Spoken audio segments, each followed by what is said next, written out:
Welcome fellow indie players to Indie Games for Fun. Last weekend there was Exilecon 2023 and it was just an amazing blast. We got to see PoE, live demo, they showcase, a co-op gameplay, all the great stuff. Turns out that PoE 2 is going to be a separate game of PoE 1, so we will have like tremendous amount of PoE from the next year, hopefully.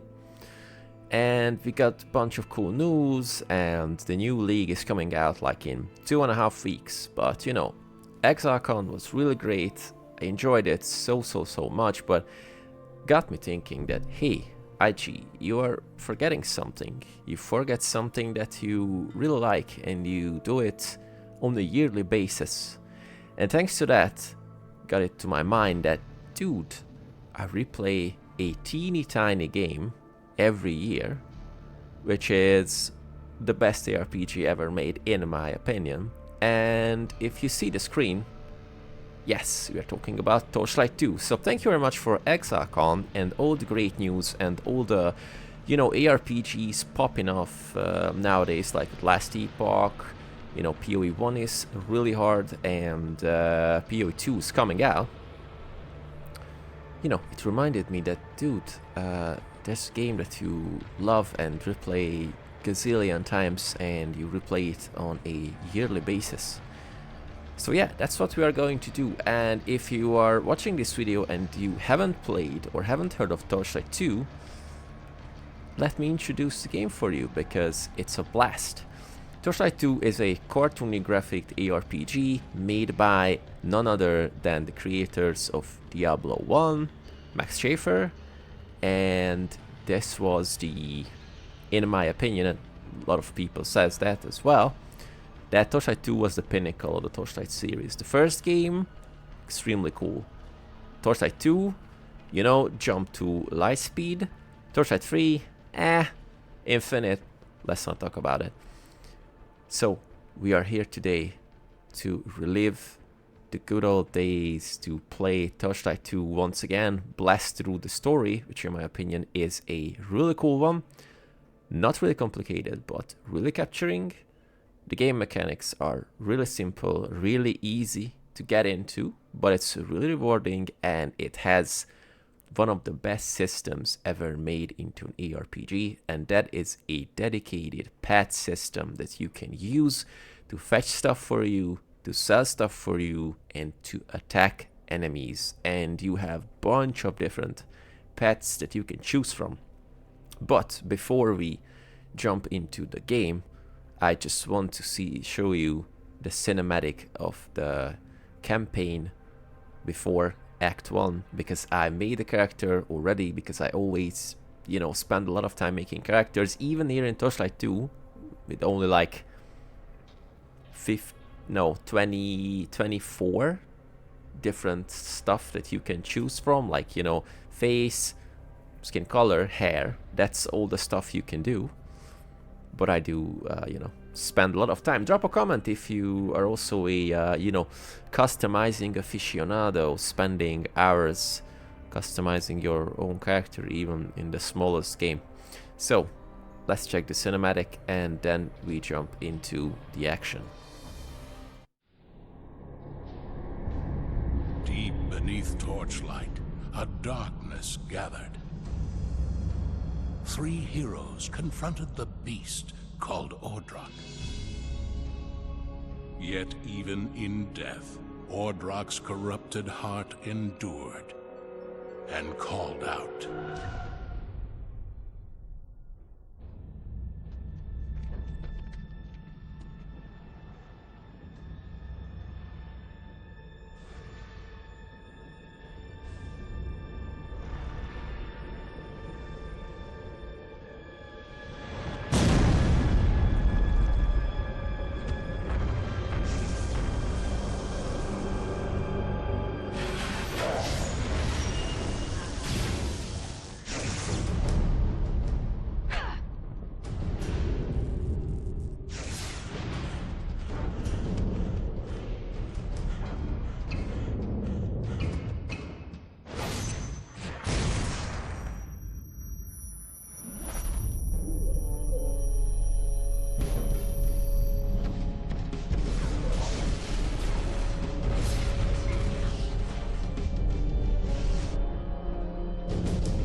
may fall, hope may fade, but new heroes will rise.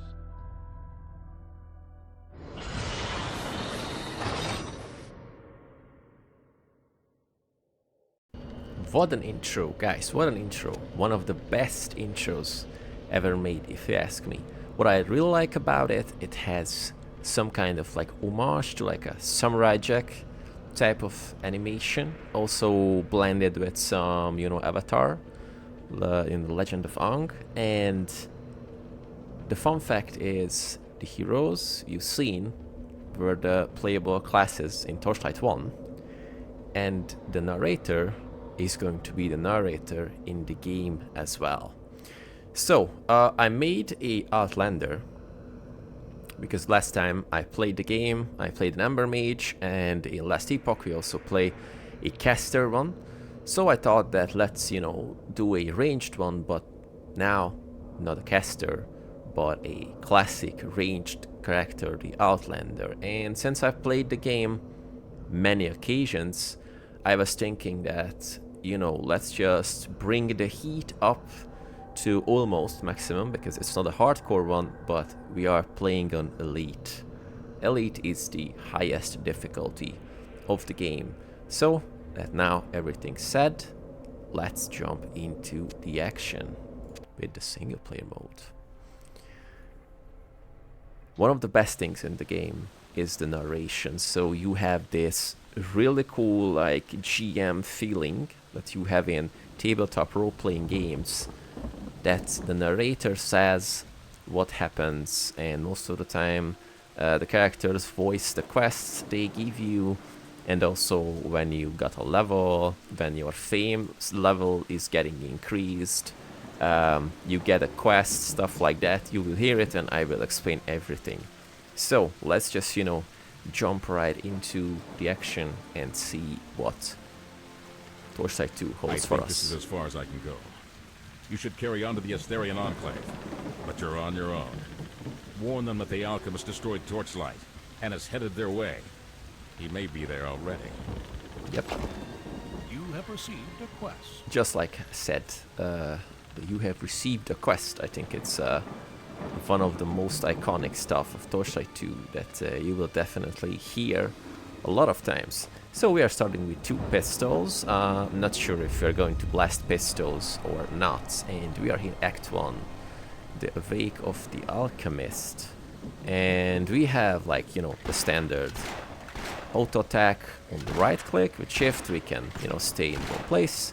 And with the right click we have the glaive throw, which is the first skill we can choose from.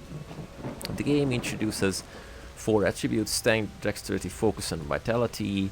The classic ARPG attributes. We will talk about them later when we distribute some points. We also have the inventory, which is a cool one. There is no Tetris inventory system here, which I kinda, you know, miss, but that doesn't matter. We can toggle the helmet on and off. Best quality of life features. In my opinion, we can just, you know, just rotate around the character. We also have the weapon slots. We have the skills. There are 3 trees we can choose from, but the passive skills are going to be, you know, shared between them, so this is pretty important. And we have the quests. Warn the Estherians. So now that you know all the basics, let's go and play an Elite, and it's going to take a while for the first few levels, because the enemies won't die so fast, and, you know, we have to just play like, you know, it's like hardcore light, if you ask me, because if you don't keep your distance, then your HP or your potions will just run off immediately, and yeah, it's not going to be really fun. And of course, the game features a map overlay, or different types of overlays. I'm going to show you this. For some reason in this game, they can do this and they can make it work. So like overlay 1, overlay position 2, overlay position 3, no overlay, minimap. So really interesting that you can, you know, position an overlay that won't, quote unquote, break the immersion of a game world, and you know, you can just use it to navigate around, which is one of the most core elements of ARPGs while you are exploring vast worlds, vast maps, and try to, you know, explore most of the smallest hidden stuff in every map. Well, a map overlay just makes it a bit easier to navigate, you know, and also to get immersed into. So that was a completely, how to call it, not great idea that they said this. Awesome. Ooh. Okay. My pet is fleeing, so let's just move around.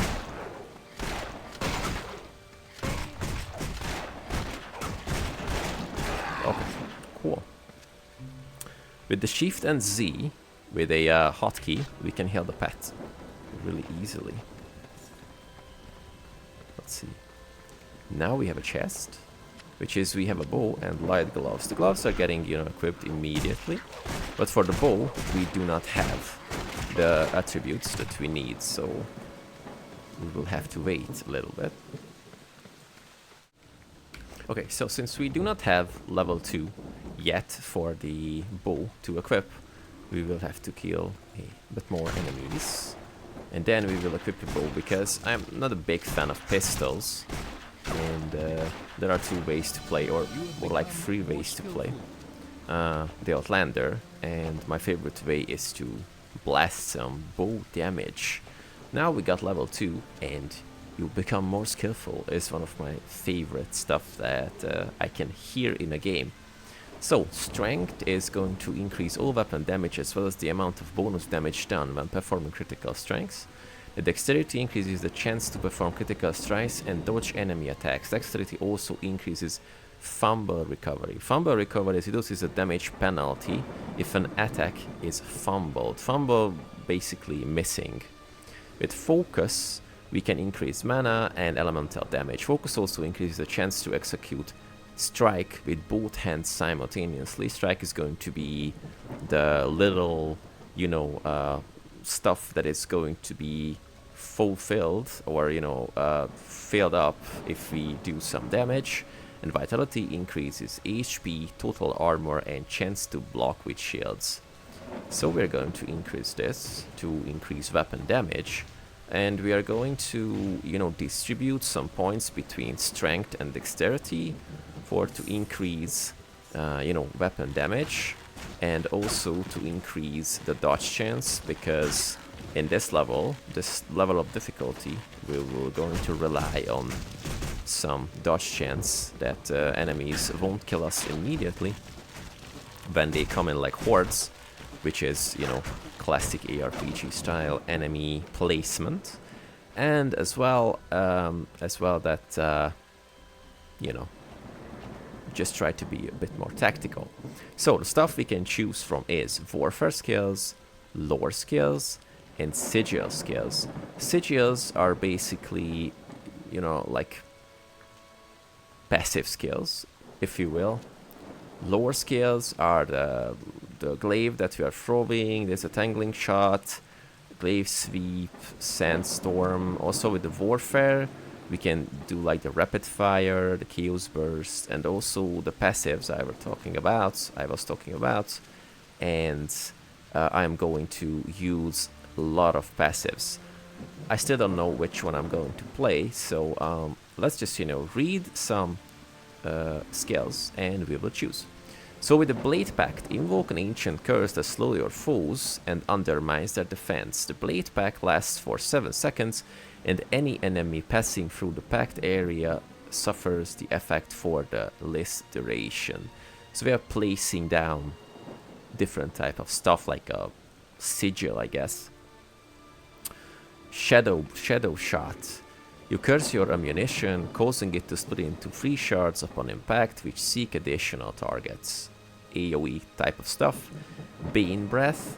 The last of cursed breath poisons enemies. If they are killed, they are converted into shadowling fiends that fight for you for 10 seconds. Note that the death ritual skill improves all shadowling summon duration and attack power.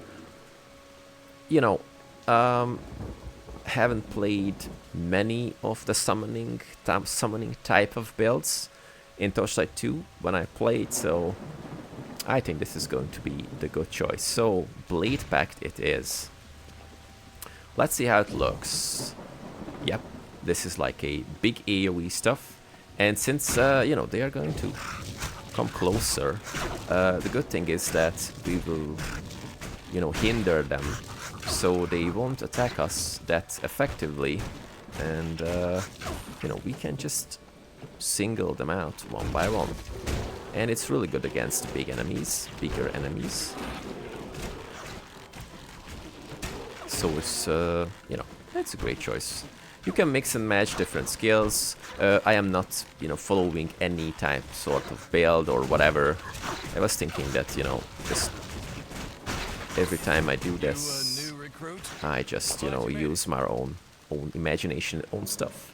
You saved my life. I thought those ratlins had my number for sure. We can choose, and cat is meowing, of course. We can choose from free stuff. We can get shoulder armor this early, strength attribute bonus, superior simple crossbow, which is going to get a fast attack speed and physical damage, and a chinch or kinch, not sure how to pronounce it, worm and kinch. Colors can only be worn by pets. Physical armor. We're going to choose the really nice crossbow because I'm a big fan of crossbows. And they just look awesome, and they do a nice amount of damage. So we will use it. We will have great use of them. And what I really like about the pet system, besides that I just, you know, touched it pretty quickly before we started to play the game, is one of the best systems that you know, got implemented in ARPGs. And the cool thing is that they do like a little bit of tanking as well, so they can get the aggro from enemies in a certain level or in a certain way. Also, they do their own damage, which is also a really nice extra. You can gear them as well. If you press P, you will see that we can give it like 2 tags and 1 color, which is going to, you know, increase their stats. And there's a full pet, you know, inventory that we can use. Also, pet consumable inventory, which we can give them consumables. Spell inventory as well. They hold a full spell inventory slot. And the coolest part is we can have a shopping list, and we can send them back to town to get different types of potions and different types of scrolls and other miscellaneous items, which I think makes the game pretty, you know, convenient to play, and also, you know, kind of like changes the way how you use teleport and other type of scrolls, because of course sending back your pet to town means that it will take a little time to come back. So for example, if you're deep down in a dungeon, which is going to happen a lot because this is an ARPG, when your inventory is full, you can give some nice stuff to your pet to hold it, and when its inventory is full as well, you can just send them back to town to sell those stuff that you don't need to the vendors in town. But this will take like 1 to 2 minutes based on how many items you put there. I do not remember correctly if, you know, if you give them like shopping order, the time will increase or not, but you know, we will check out, because that's the only detail I do not remember about sending a pet back. So the Vanquisher guards are died here. Many of them, unfortunately. And the next level is pretty close. Awesome. If you see this glowing star on the map, that means that we are going there. I always have this stuff in my mind that, you know, I am trying not to waste any health potions or mana potions. So if if I can do this, I will use them last possible second. Maybe we are going to die because of this, but you know, it will make the game a bit more fun and a bit more challenging. So we have the first random enemy, the Elite, and they also have the really nice random name generator in the game. His name is Brozot, and he's pretty angry, if you ask me. So let's put him out of his misery. Yes, sorry, they call this here champion, not elite, but you know, you do know what I'm talking about. Okay, we got the cool key from the elite, and we now open this gold chest, which will contain great stuff. Most of the time contains some great stuff. Let's see. Let's open the inventory. Let's see what we can do. Poison armor and plus health. Focus is maybe not the most valuable option for us, but we do need more mana because we're going to use a lot of them. So let's just, you know, bump the focus up by 3 so we can equip this really nice rare belt pretty early, and then I will just give it this one to strength, so we are now have like 33 maximum damage already, which is a great one. Discovered a socketable item, which pretty self-explanatory. We can put sockets into items, weapons, armor, and also jewelry. With the sockets we can put in like different ones, and you can see pretty simple. Or if you put it to an armor or a trinket, it does like +8 poison armor, or any type of armor that lists a elemental one is basically resist. And for the weapon, we do like that type of elemental damage, in this case poison damage. Our weapon is not socketable, so I'm not going to waste this one because I really like to put a really nice socket into, you know, one of the weapons we are using, because I really like to deal elemental damage with my weapons every time I can.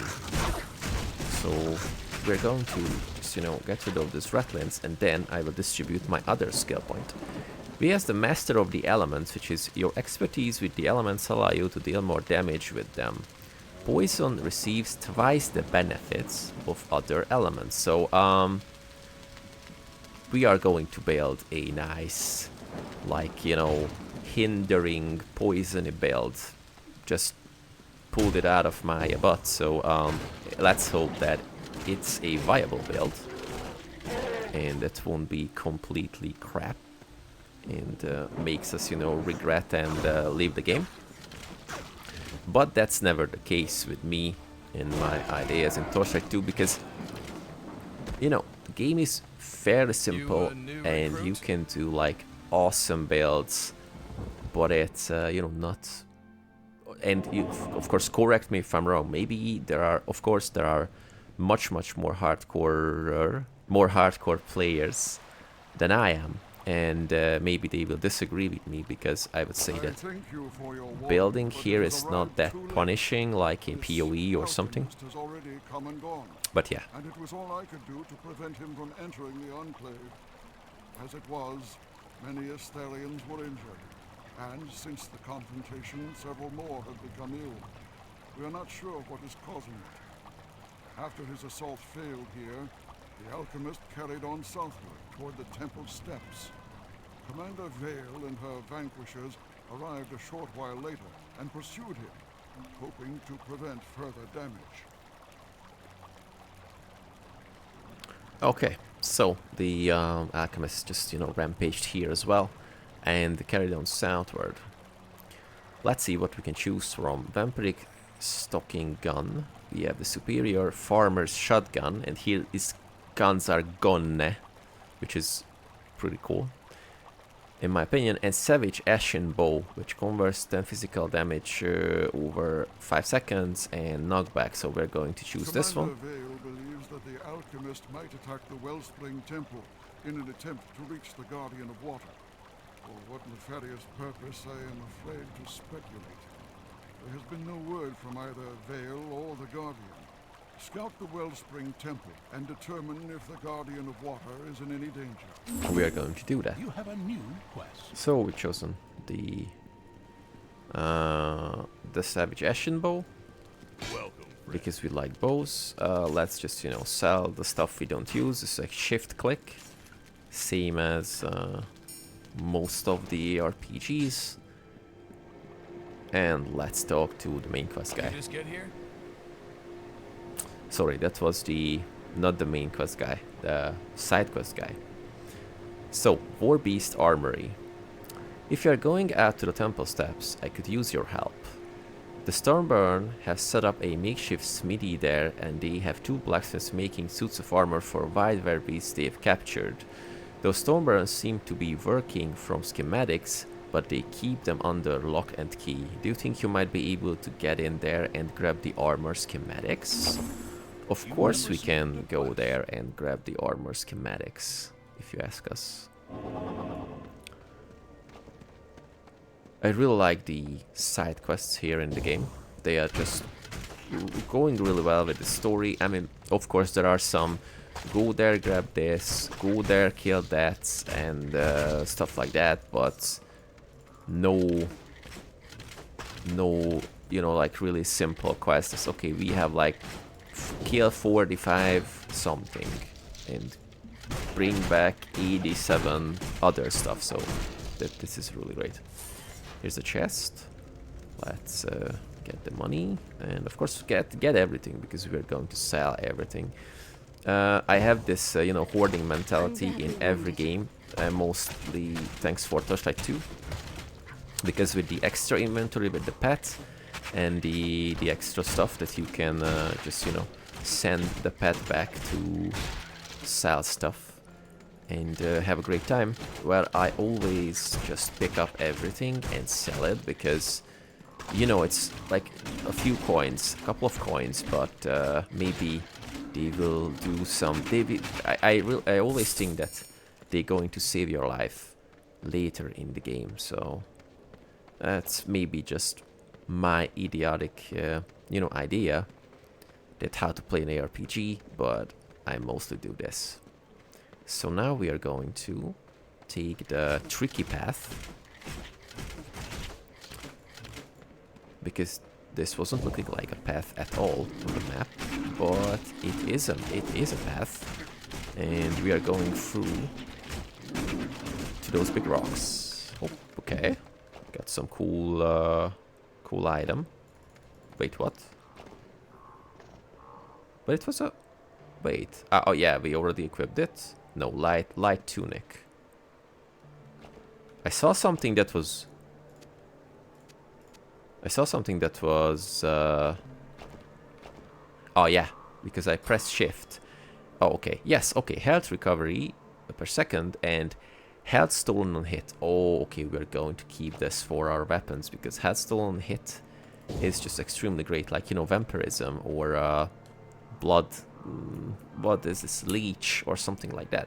If you loot with shift, press down, the pet will loot it automatically. So we have Argus here, who's pretty afraid. Let's stop him.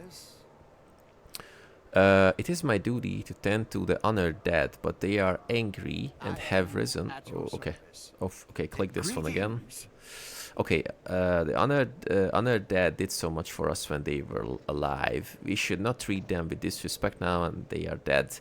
The tranquil censer would be put to rest again. If only I had not dropped it. Are you sure you cannot find it? Of course we can find the tranquil censer, no worries at all, because we are, you know, capable adventurers, although we are unrecognized at the time, but no worries. Okay, let's blast this one. Let's give some potion to the pet. You know, decrease their attacks, because they do like bonkers amount of damage in this difficulty. Okay, the fell worker, thank you. And level 3 is pretty close. Some lurking skeleton archers here, but no loot. kind of got used to it thanks to Last Epoch, that if you go to every single corner on the map, you will find something that is pretty valuable, or a random chest that you can find stuff that is pretty valuable. Yeah, I know. That's the only downside of having an announcer, that because if you play on harder difficulty, it's always going to remind you that your pet is wounded, your pet is badly wounded, your pet is dying, your pet is fleeing.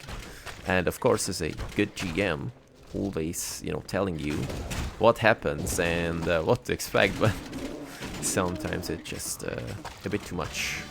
And level 4 it is. So we have the Savage Ashen Bow, which is going to do 49 damage instead of 33.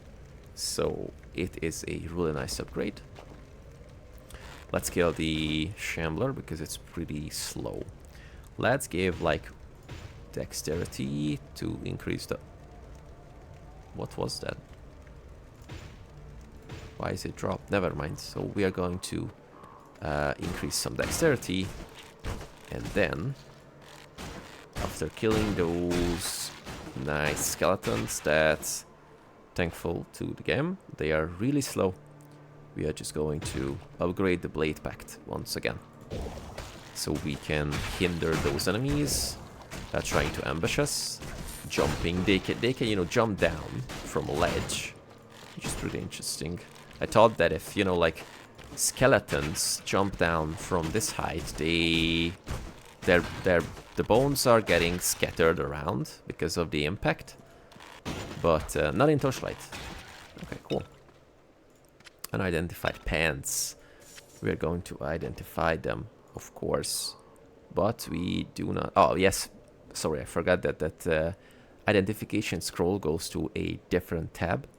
And if you hover over the mouse, over the item that you want to identify, it says that how many identification scroll you have. So with the right click, we can identify this, and this needs 14 vitality, pet and minion health, and mana it gives. Looks really great. So in my experience that, playing in a higher difficulty in ARPGs, the first thing you need is kind of like over gear or over level your character, if this is a possibility. So what I mostly do is try to, build around cool items that I find early.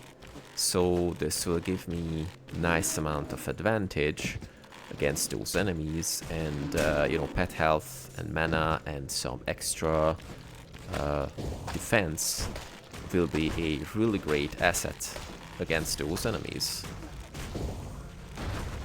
Let's curse them. Keep the potion. Whoops.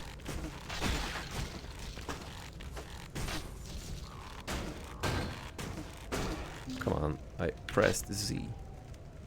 Yeah, it's Shift Z. Damn, I mixed up. So not Control Z, it's Shift Z that we can give the potion. Control is under Shift, so it's kind of easy to mix it up. Whoops.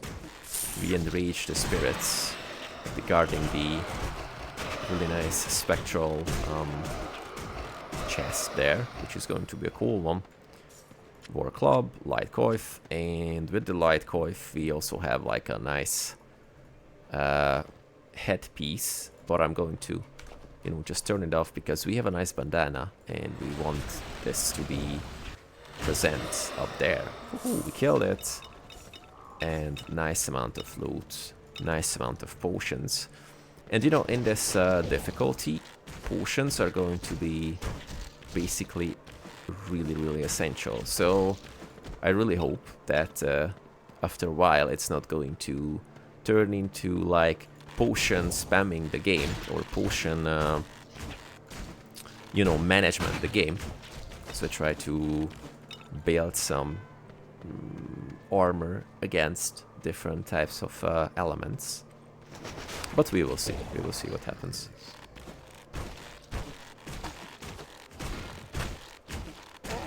killing the only mob I haven't hindered.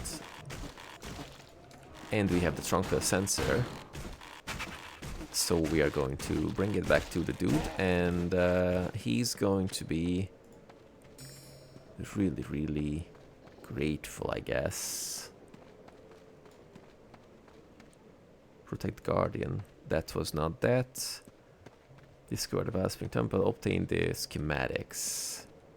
So we don't have to bring this back to the dude? Maybe I remember this incorrectly. But we will see.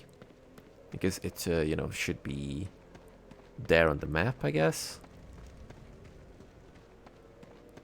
Or because this is... no. Because this is a really, really small quest. It's not... that was not visible. You have retrieved the Tranquil Sensor. Thank you. I can use the sensor to purge the necromantic stain from the paths of the honored dead. Guardians willing that should let the honored dead return to their tombs in peace. Woohoo!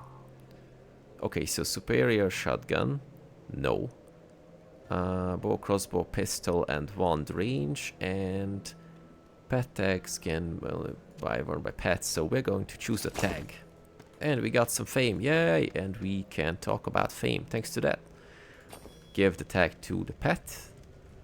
And you know, we have this nice shoulder pad. So fame is basically like a second level, if you will. And with fame, if I found the next, not the next, the right button to press, you will see we are now unrecognized. And with fame, we will get some cool skill points as well. So every fame level grants us more skill points, and you will see that we are going like honored, recognized, other great stuff, like a rank, basically. It's pretty cool. So, the Scroll of Anom-Irek. You must be the human the other Estherians are speaking of. I am glad to have met you. I've been sent on a quest by Grand Regent Eldaran to recover the Scroll of Anom-Irek, stored in the vault of the corrupted crypt here. Why would you call something a corrupted crypt? Unfortunately, the Storm Baron have already entered the crypt, and I have been unable to pass them. Can I ask you to attempt to retrieve the scroll? I will wait here in the Pass of the Honored Dead for your return. Should you succeed, I will see what I can do to provide you with some equipment more fitting a hero of your stature. Of course, my friend. And the great thing is that it will give us a nice rare crossbow. We are really, really, you know, eager to wear. So we are going to enter the corrupted crypt. Although I was just, you know, pretty sarcastic about it like 5 seconds ago, that who would name a crypt as a corrupted crypt, and after that, by knowing that this is a corrupted crypt, sending someone to fetch something from there. But you know, this is just fantasy and adventuring logic, in my opinion. And without this, the game would be pretty boring. So, like, you know, imagine that we are really knowledgeable, sensible travelers, and dude, this corrupt crypt, there's no way I'm going down there, you know? I have other things to do. And that would be the game, you know, snarky adventurer, the game, I guess. That would be the correct title for something like that. Okay, so wooden shield, just basically getting all the cool stuff so we can get some cool gold. Because at the beginning, gold is a scarcity and we need everything. Now the gels are here and they are doing aesthetic damage that does some dots, and I really hate it. So that's why we're going to build a poison build, so we can give this really nice thing back to our enemies as well. Okay. Caster one. Big ones. It's cool because more of these blade pacts can be active at the same time, so we can curse more enemies, which is pretty cool. And after level 7, we will get that shadow ammunition that we're going to blast, and we will convert our enemies into shadowlings, so they will kill their previous friends as well. And we are not malicious at all. We are just really resourceful travelers and adventurers, trying to earn our keep, I guess. And of course stop the alchemist, but that's just a secondary thing. Game features a really cool endgame. I mean, two options will be available if we reach it. The first one is we can blast the campaign once again on the level we reached. From now on, it is called New Game Plus, just like in other games, and we can, you know, redo the campaign, but at the current level we are, so the enemies are going to be higher level ones. Or the other one is we can run, the Mimic, of course the Mimic. We can run maps, and similar to like PoE, it's a pretty cool one. There's a Mapworks, or yeah, it's called Mapworks, and we can buy maps from a vendor, and we can blast many of them, and level 100 is the maximum in Torchlight 2. So, and when we reach the end game originally, I think we are level around 40 something, 50 something. So yeah, there will be plenty of stuff to do, and we leveled up, so we will see what we can do. But first, of course, and Ogar is the champion that we have, and of course I opened that damned gate over there, so haha, okay, that's going to be interesting. The good thing is Ogar is fast, but the attack speed that a skeleton possesses with a two-handed weapon is pretty damn low, so we can just, you know, really easily move away because we are agile Outlanders, and he's just going to hit us like twice, but that was pretty acceptable if you ask me. Physical armor, mana, focus attribute, dexterity attribute, yes please. Vitality attribute and pet and minion damage, thank you. Really nice upgrades. And let's see what we can do. No, it's not better than ours. How about this? Do we need more vitality? I think we need to bump up some vitality, because our HP is not the best. So if we want to survive, we will need some HP as well. The thing is, they cannot hit us because there's a stairs leading up there, and they just don't understand it because they are mindless. They are headless strikers, which is a cool title if you ask me. So get the random item, kill the zombie, and you know what? We are going to do long range mastery, which will give us some extra damage with our bow and other long range weapons, because we are mainly blasting auto attack at this point. So give a better chance to inflict bigger damage to those enemies is a cool stuff. And of course, just like in every ARPG, I tend to discover everything, because as you can see, we can find like really cool items here and there, totally randomly.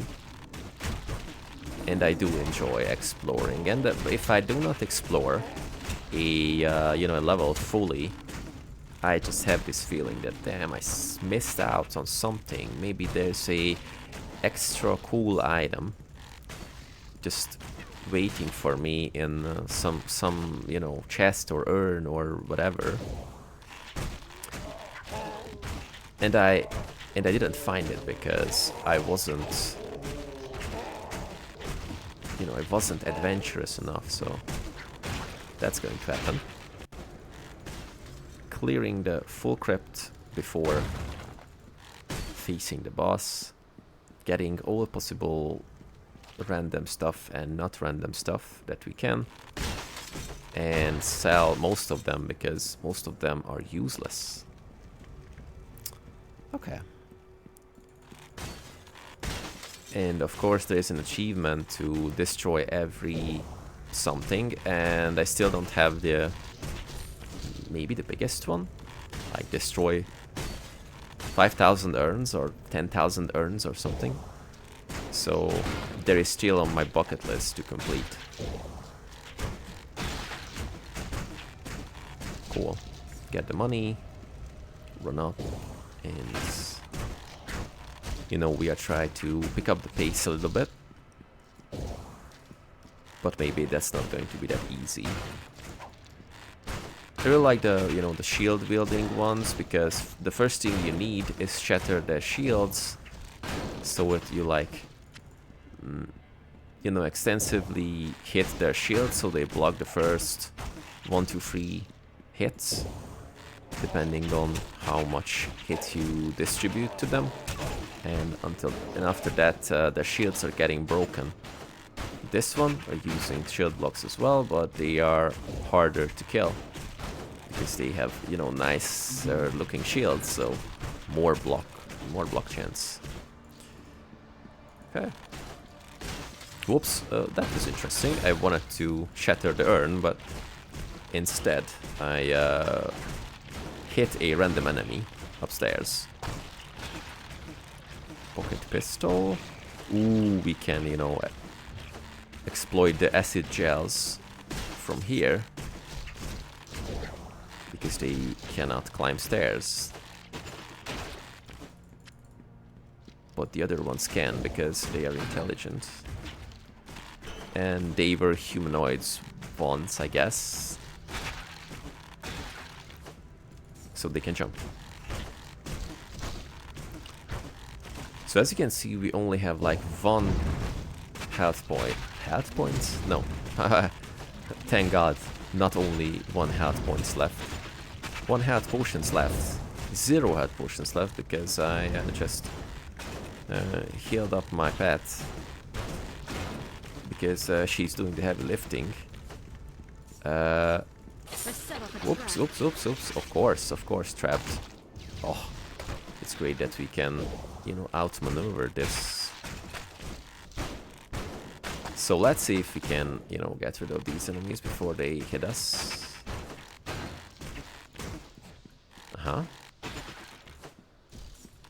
just wanted to loot something more so we can sell most of the stuff when we go back to town. But of course it was a cursed chest, so, or trapped. So I awaken a lot of annoying stuff, of course, no? So can we just stop now? Thank you. So Scout, come here. And here comes the best part of the game. One of the best parts of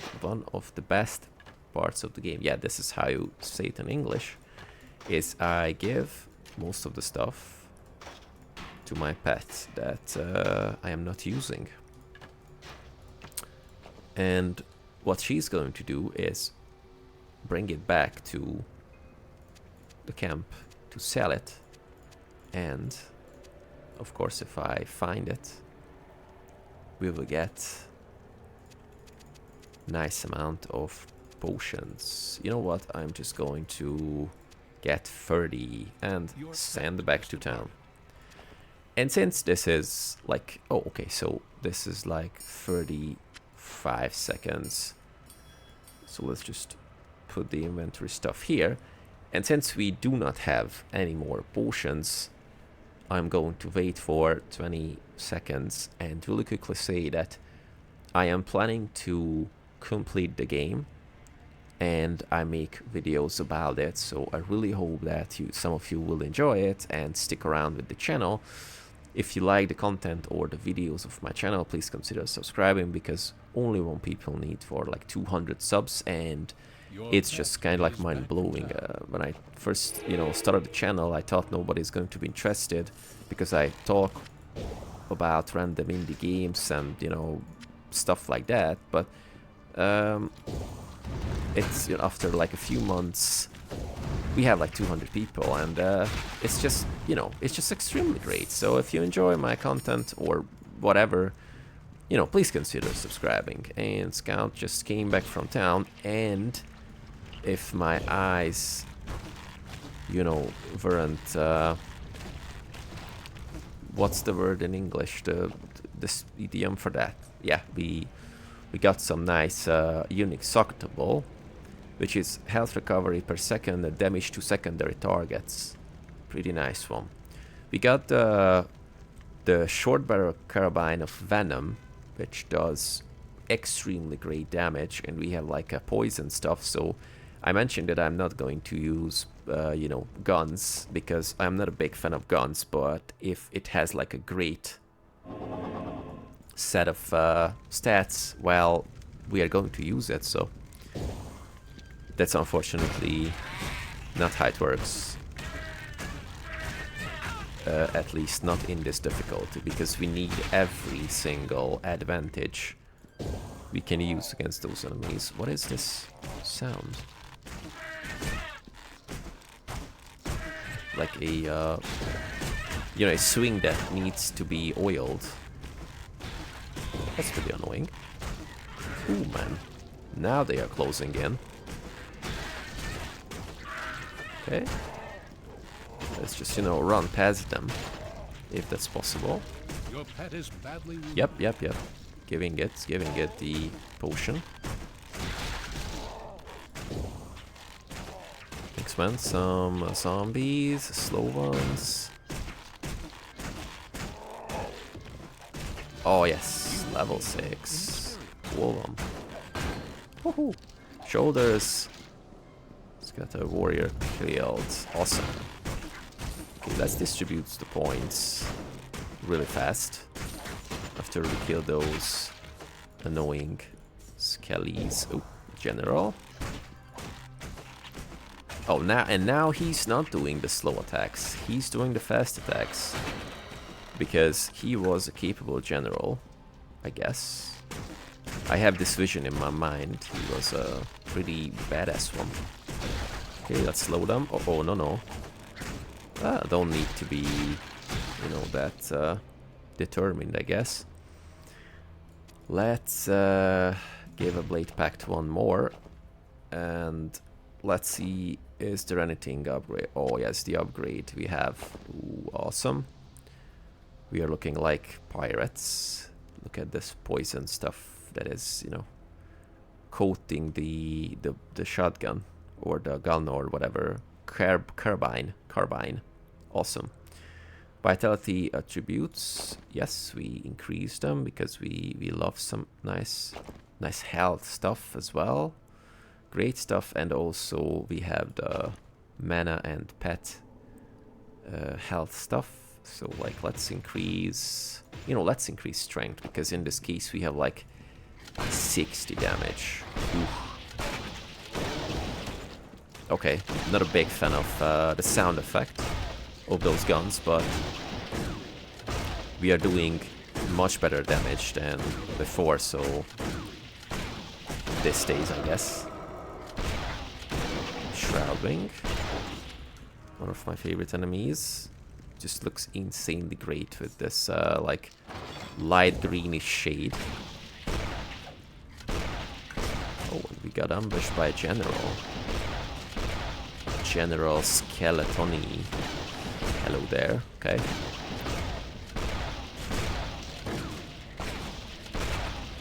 Thank you. Annoyingly high defense, unfortunately. Let's see. 5 zombies, they go down really easily, and because, you know, the gun is doing like a scatter attack, it is an AoE by default. So, you know, the gun has its downsides and upsides. Downside, it looks ridiculous. It kinda breaks the immersion for me in a fantasy game, but it just does like extreme amount of damage, a built-in AoE, if you will, and yeah, it's just, you know, I do understand the design choice of guns, because since we have the, you know, since we have the engineer, who's, why would I say this? Engineer? What? Okay, come on. So the engineer has bots, steam-powered bots or magic-powered bots that are kind of like similar to guns in construct. So that was the right decision to introduce guns in the game as well. Because if the engineer can make like bots out of metal and power them and control them, of course we have guns. And now here's the Fallen Guardian, and we need to vanquish it. It's the Elite Undead, casts Spectral Blades, which is a annoying spell. So we are trying to kite it as much as we can. Yep. Looks great, but it's a really annoying one and can kill you really easily. So, oh. So it's casting it like 3 ways. I remember 2. Never mind. Haha. It's like a trident. Or no, trident has... No, the trident has 4 times the stuff. Okay, really close, really close. Fallen Guard, no, we don't need this crap. Oh, yes. Scroll of Anom-Irek. Your task is complete. Yes. Also, one of the greatest things here when you hear your task is complete. You have another task, and your task is complete. And of course, you got more experience. You got experience, and you've got fame or something. You have fame or something, yes. And your fame level is has risen, and you will get extra skill points that you can distribute. Cool stuff. I really like it. Okay, of course we killed the Fallen Guardian, but there's a bunch of more stuff that we have to explore here. So we are doing the exploration stuff. Because this is a crypt, so, you know, not exploring a crypt fully is just bad. It's just outright bad. Skeleton Warrior, we have Swift ones. There are some affixes that can be applied to. And we have Chakotzot. Sounds really great. More like a Mayan or what's the not sure Maori is. Yeah, that's the stuff that Path of Exile revels around. So like a Mayan / Maori name. Cool. Trebuchet or something that is, I'm not sure how to pronounce it. Sarcophagus, and we have the chest at the end, and of course most of the time there's a portal out of there. So yeah, the problem is the inventory is full, but what we can do, as I, you know, stated the last time, we can give the crap to a pet who has a, you know, like small backpack full of crap, and we just send it back to town to sell stuff. This was an upgrade, and now that we completed the quest, well-deserved, Horn-Prod Crossbow of Draining, which mana stolen on hit. Yes! So, cool stuff, but we cannot use it because our dexterity is just 23. So what I'm going to do is health stolen hits, just putting into the nice crossbow. And you know, next time when we start the game, I will just equip the crossbow when we have the level. You know what? No, I just cannot stop. I just cannot stop the first video here because the sense of completion, the sense of progress is a really important part in all ARPGs.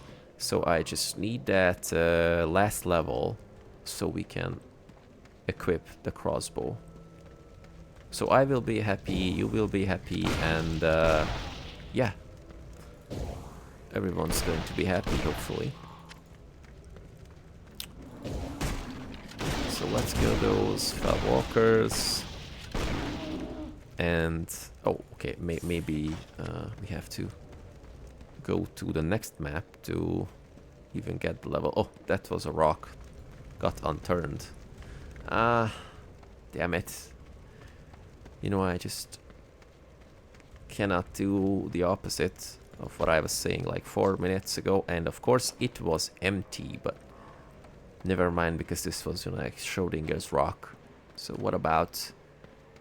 There was like a super rare item under the rock, so... I would hate myself leaving that here.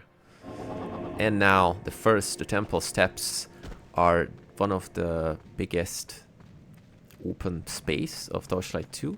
The first biggest one that we encounter, and of course here's a mimic. Lies in bait, resistant elemental attacks. Thank you.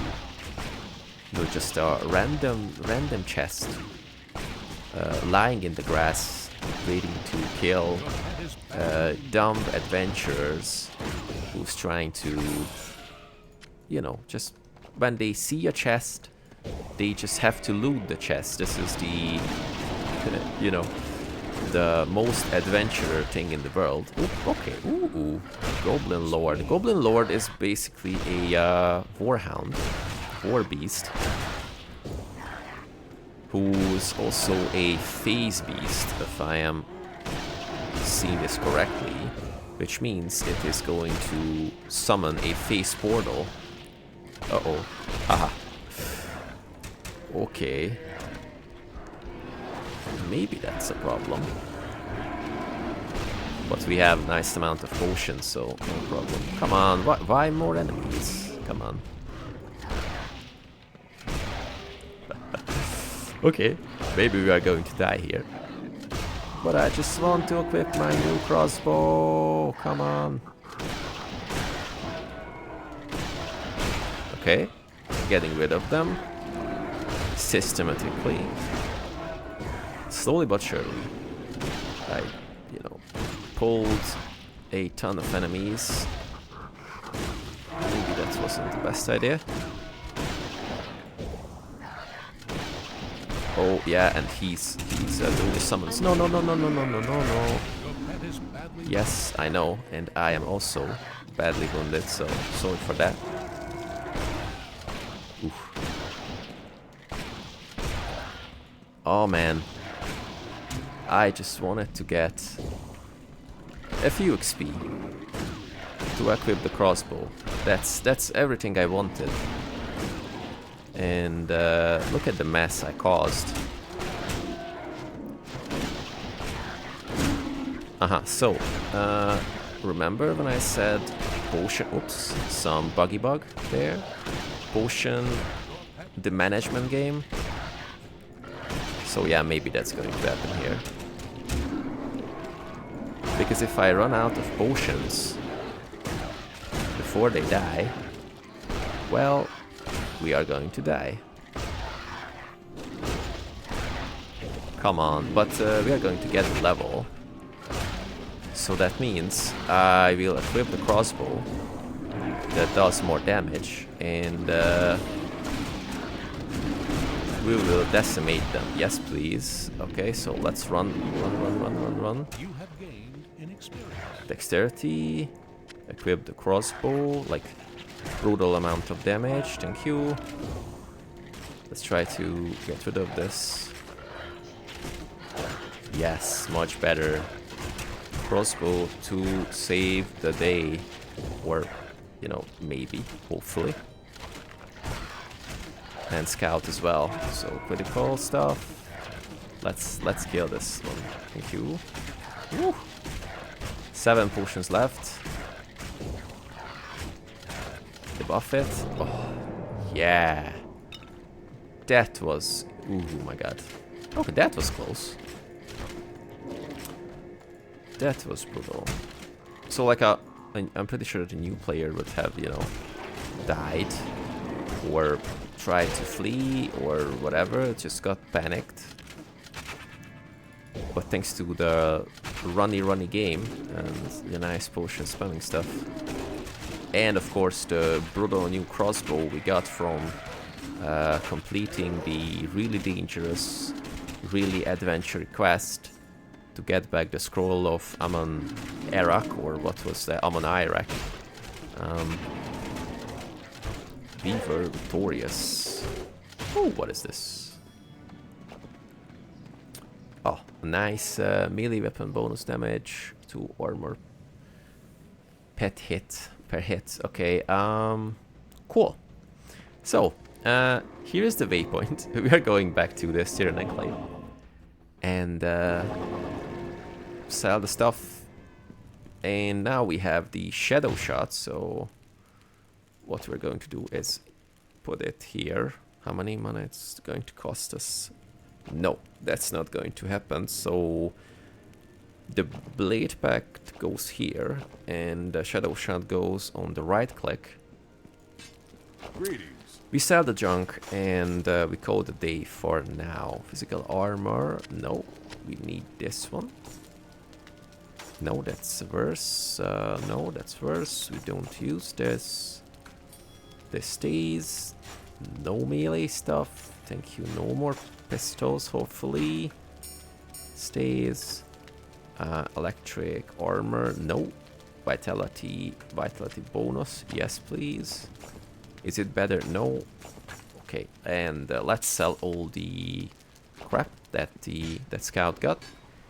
And this marks the end of the first gameplay of Torchlight II in 2023, one of the best ARPGs, if not the best ARPGs ever made, on elite difficulty with the Outlander. We are blasting Shadow Shot, Blade Pact, and all the great hindering abilities that will come in the not the past, in the future, summoning random, you know, like shadowing stuff from corpses of the enemy, so it's going to be like a semi-summoning build. And yeah, what a great game it is. As every time I launch Torchlight 2 after a while, it just feels like, you know, coming home. So yeah, it's a really cool stuff. I really sad that they kinda wrecked the franchise, but of course, like every other fool, myself as well, I still believe that Torchlight can be, you know, retrieved. I can fix this, I can fix her, I can fix everyone stuff, but you know, not in the near future.